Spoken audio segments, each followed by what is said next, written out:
2 वर्षापूर्वी सर आम्ही एक शालेय स्तरावरती नृत्याची स्पर्धा घेतली होती. तालुक्यातल्या जवळजवळ सगळ्या शाळांना आम्ही निमंत्रण दिलं होतं.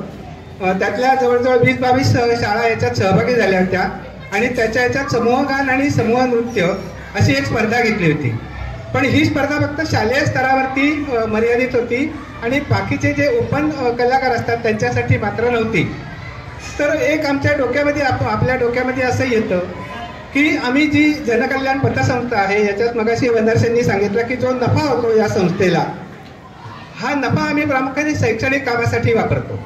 म्हणजे त्याच्यासाठी आम्ही एक नॉलेज अकॅडमीची संस्था स्थापन केली आणि या नॉलेज अकॅडमीच्या मार्फत तालुक्यातल्या ज्या स्पर्धा परीक्षा असतात शालेय स्तरावरच्या, या शालेय स्तरावरच्या ज्या स्पर्धा परीक्षा असतात या शालेय स्तरावरच्या स्पर्धा परीक्षा या नॉलेज अकॅडमी मार्फत त्याच्या पुढाकाराने आम्ही तालुक्याच्या पातळीवर घेतो आणि त्याचे चांगले रिझल्ट आपल्या तालुक्याला मिळालेले. म्हणजे या तालुक्यामध्ये ज्या शिष्यवृत्तीच्या परीक्षा असतात निम्म्यापेक्षा जास्त जवळजवळ 60% ग्रामीण भागातले यशस्वी विद्यार्थी हे त्याच्यामुळे शहापूर तालुक्यातनं आलेले आहेत. अजूनपर्यंत गेल्या 8-10 वर्षामध्ये जेव्हापासून आम्ही नॉलेज अकॅडमीचं काम करतो 51 मुलं आपली IIT IIM ला गेलेली आहेत, MBBS ला गेलेली आहेत. तेव्हा शालेय स्तर म्हणजे शैक्षणिक काम आपण खूप चांगल्या पद्धतीने या तालुक्यामध्ये रुजलेलं आहे. मगाशी मी सांगितलं की जवाहर नवोदय विद्यालयामध्ये आपल्या तालुक्यातनं म्हणजे ठाणे जिल्ह्यातनं एका जिल्ह्याला 40 मुलांचा कोटा असतो. त्यातली 30 मुलं ग्रामीण भागातनं घेतली जातात आणि या 30 मुलांमधनं आपल्या शहापूर तालुक्यातली 27 मुलं सर याच्या जवाहर नवोदय विद्यालयामध्ये गेलेली आहेत. हे सगळं नॉलेज अकॅडमीचं काम आहे आणि त्या शैक्षणिक संस्थांमध्ये आपली जनकल्याण पतपेढी ही काम करत असते. पण नुसतं शिक्षण म्हणजे काय जीवन नव्हे. म्हणजे आपण कसं करतो की सकाळी उठायचं म्हणजे सगळे सकाळची ही आटवायची, नंतर काम करायचं, रात्री यायचं, जेवायचं, झोपायचं वगैरे वगैरे. तर असं म्हणजे काही जीवन नव्हे. माणसाला जसं शिक्षण महत्त्वाचं असतं तसंच काही मुलांमध्ये उपजत काही कौशल्य असतात. म्हणजे कुणाकडे चित्रकलेचं उपजत कौशल्य असतं, कुणाकडे गायनाचं उपजत कौशल्य असतं, कुणाकडे क्रीडेचं उपजत कौशल्य असतं. म्हणजे बघा माझं म्हणणं की लता मंगेशकरचं आपण उदाहरण घेतलं तर त्या काही शिकून मोठ्यात हे झाले अशातला भाग नाही. त्यांच्याकडे उपजतच गायनाचं कौशल्य होतं, त्याच्यात त्यांनी प्रशिक्षण घेतलं, त्यामुळे त्या महान गायिका झाल्या. उदाहरणार्थ नंतर त्याच्यानंतर सचिन तेंडुलकरचं आपण उदाहरण घेतलं किंवा कोणते आपले आताचे हे असे जर क्रिकेटर्स घेतले, विराट कोहली असे जर का हे घेतले क्रिकेटर घेतले तर या लोकांकडे उपजत क्रीडेचं हे होतं, देणगी होती, त्याच्यात त्यांनी प्रशिक्षण घेतलं आणि ते महान क्रिकेटर झाले. तसंच एक माझ्या जवळच्या नातेवाईकांचा एक लहान मुलगा होता. या लहान मुलाला जेव्हा शाळेत टाकायची वेळ आली तेव्हा तो शाळेत टाकायच्या अगोदर म्हणजे शाळेत त्यांनी गम बन किंवा ABCD गिरवायच्या अगोदर तो चिमणीचं कावळ्याचं चित्र काढायला शिकला होता. म्हणजे हे त्याला उपजत आलं ना. तर अशी या समाजामध्ये वेगळ्या वेगळ्या ज्यांना उपजत एखाद्या कलेचं ज्ञान असतं ती अशी अनेक कलाकार या समाजामध्ये असतात. पण त्यांना सगळीकडेच व्यासपीठ मिळतं, त्यांना मंच मिळतो, त्यांना पुढे येण्याची संधी मिळते असं होत नाही. पण म्हणून आम्ही असं ठरवलं की या लोकांना आपण संधी द्यायला पाहिजे. अशी जर का संधी दिली, आता आपण ही चित्रकला रांगोळी प्रदर्शन जर का जाऊन पाहिलं तर त्याच्यामध्ये गांधींचं चित्र काढलेलं, नंतर आपले स्वातंत्र्य सैनिक विसपिते गुरुजींचं चित्र काढलेलं, नंतर अशी वेगळी वेगळी चित्र आहेत, भगतसिंगांचं चित्र आहे, वेगळी वेगळी चित्र आहेत. ही अतिशय उत्कृष्टपणे काढलेली चित्र आहेत.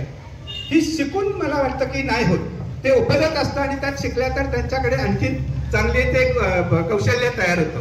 तर या सगळ्या लोकांना जर का आपण संधी दिली तर त्यांना मोठा आनंद होईल, त्यांना रांगोळी काढताना आनंद होईल, रांगोळी काढण्याचा आनंद होईल आणि जे पाहतात त्यांना पाहण्याचा एक वेगळा आनंद मिळेल. आणि अशा पद्धतीने या समाजामध्ये असलेल्या वेगळ्या वेगळ्या कलाकारांना आपण संधी उपलब्ध करून द्यावी, त्याच्या कलेचं कौतुक व्हावं, लोकांनीही त्यांची कला पाहावी आणि त्या लोकांचं त्या कलाकारांचं कौतुक करावं या हेतूने सर आम्ही अशा प्रकारच्या या स्पर्धा आयोजित करायचं ठरवलेलं आहे. विविध प्रकारचे उपक्रम पतपेढीला करायचे, साजरे करायचे आहेत. पण पतपेढीने का उपक्रम साजरा करावा? जनकल्याण सहकारी संस्था ही कर्ज वाटप करणारी आणि ठेवी गोळा करणारी संस्था आहे. मग तिने अशा प्रकारचे कार्यक्रम का आयोजित करावे? कारण संस्थेचा उद्दिष्ट केवळ नफा मिळवणे हा उद्दिष्ट नाहीये. संस्था 88 साली स्थापन झाली. आज 37व्या वर्षामध्ये संस्थेचा मार्गक्रमण चालू आहे. लवकरच आपण सुवर्ण महोत्सव साजरा करू. संस्थेची ठळक वैशिष्ट्ये आहेत की संस्थेने सुरुवातीपासून संचालक मंडळाची निवडणूक झालेली आहे, बिनविरोध संचालक मंडळ निवडत आलेलं आहे. सतत 12% लाभांश आपण देतो. सतत अवर्ग संस्थेला मिळत आलेला आहे. संस्थेच्या 4 शाखा आहेत. शहापूर येथे आहे, वाशिमला आहे, टिटवाळ्याला आहे, ठाण्याला आहे. आणि अशा प्रकारे आपली जवळजवळ 43 कोटीची उलाढाल सध्या आपली चालू आहे. आपण हाऊसिंगसाठी कर्ज देतो, दुचाकीला कर्ज देतो, 4 चाकीला कर्ज देतो, त्याचप्रमाणे वैयक्तिक कर्ज देतो, मालकारणावर कर्ज देतो, व्यापार उद्योगासाठी कर्ज देतो.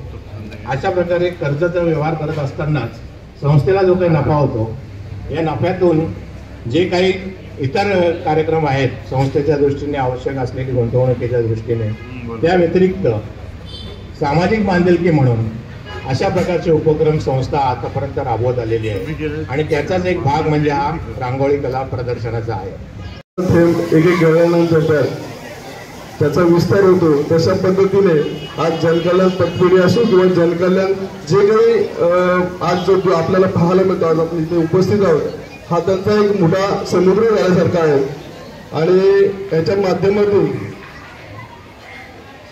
आज तुम्ही सर्व इथे उपस्थित आहात, जेणेकरून आज विद्यार्थी, पालक, शिक्षक वर्ग सर्व इथे उपस्थित आणि हा कार्यक्रमाचा आपण एक उपभोग घेतो. चांगल्या पद्धतीने कार्यक्रम राबवला त्याचा एक आनंद घेतो. हा इथं आपल्याला प्रत्यक्षात पाहायला मिळत आहे. खूप मेहनत असते, परिश्रम असतात आणि सर्व धडपड असते.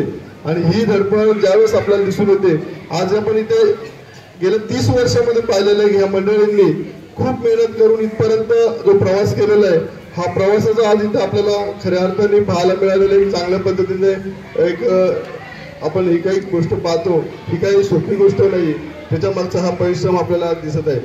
किरपण सर असो, किरपण सरांची देखील खूप धडपड मेहनत असते. आणि खरं ह्या सर्व गोष्टी घडून आणण्यासाठी या सर्व मंडळींचा मोठा सहभाग असल्यामुळे या गोष्टी आपल्याला दिसत आहेत. आज कलेचा आविष्कार खऱ्या अर्थाने आपण पाहतो की आज रांगोळी स्पर्धा आहे, तर मग असे सर बोलले की 15 वर्षानंतर ह्या आपण पाहतो. कारण 15 वर्षानंतर पूर्वी मी पाहिलेलं आहे, अर्जुन नगर आला, मी ग्रामपंचायत मध्ये ह्या भरवत असायचो स्पर्धा. आणि या स्पर्धा आम्ही तिथे अर्जुन नगर ग्रामपंचायत मध्ये भरल्यानंतर खूप गर्दी असायची. मला वाटतं ह्या कलेला दाद देण्यासाठी आता शहापूरकरांनी इथे येणं गरजेचं आहे. आणि मला वाटतं पत्रकार बंधू भगिनींना मी सांगेल इथे पत्रकारांना की याचं चांगल्या पद्धतीने जाहिरात होणं गरजेचं आहे. कारण जेणेकरून आपल्या कलेची त्याला प्रोत्साहन मिळालं पाहिजे आणि शहापूरकरांनी ते येऊन पाहायला पाहिजे, ज्यामुळे कलेला आणखीन वाव मिळेल, ही त्यामागची संकल्पना असावी. आणि त्यासाठी आज आपण सर्व इथं जमलेलो, पारितोषिक वितरण झालेलं आहे. तालुक्यातले बहुतांशी कलाकार जे आर्टिस्ट आहेत, कलाकार आहेत, त्यांना कुठेतरी व्यासपीठ निर्माण करून देण्याचं काम या पतसंस्थेने केलं आहे. त्यासाठी पतसंस्थेचं खूप खूप अभिनंदनच. सगळ्यात प्रथम जे 1 ते 3 नंबर खुला गट होता, चित्रमय गट, आणि दुसरं संस्कार भारतीचा, यामध्ये आम्ही 3 जण परीक्षक म्हणून काम पाहिलं. मी असतील, माझे गुरुवर्य व्यापारी सर, किरण सोनवणे सर, हे सगळं परीक्षण करताना आम्ही जवळजवळ वनारसे सर होते रात्री आमच्यासोबत, जवळजवळ 4 ते 5 वेळा आम्ही कन्फ्यूज होतो त्याच्यामध्ये की नंबर कोणाला जाईल. तर अतिशय छान आणि उत्कृष्ट प्रकारच्या रांगोळ्या आम्हाला या प्रदर्शनात पाहायला मिळाल्या. खूप सारी मेहनत त्या विद्यार्थ्यांनी, त्या स्पर्धकांनी घेतलेली दिसून आली. आता तुम्ही म्हणाल की नंबर कसे काढले गेले, त्यामध्ये बरेचसे बारकावे असतात. तुमचं कलर स्कीम असेल, तुमची बॉर्डर असेल, त्या रांगोळीला दिलेली बॉर्डर असेल, ते दिलेलं चित्र, दिलेला तुम्ही विषय निवडलेला असेल, तो साजेसा आहे की नाही, त्यावर बऱ्याचशा गोष्टी आहेत. काही एक रांगोळी असते, श्रीभूम हत्या, सावित्रीबाई फुले, अनाथांची माय, सिंधुताई सपकाळ, भगतसिंग वगैरे वगैरे बऱ्याचशा रांगोळ्या आम्ही बघितल्या. तर त्याला दिलेलं स्लोगन असेल, ते साजेसं आहे की नाही, त्यावर ते सगळं ठरलं जातं.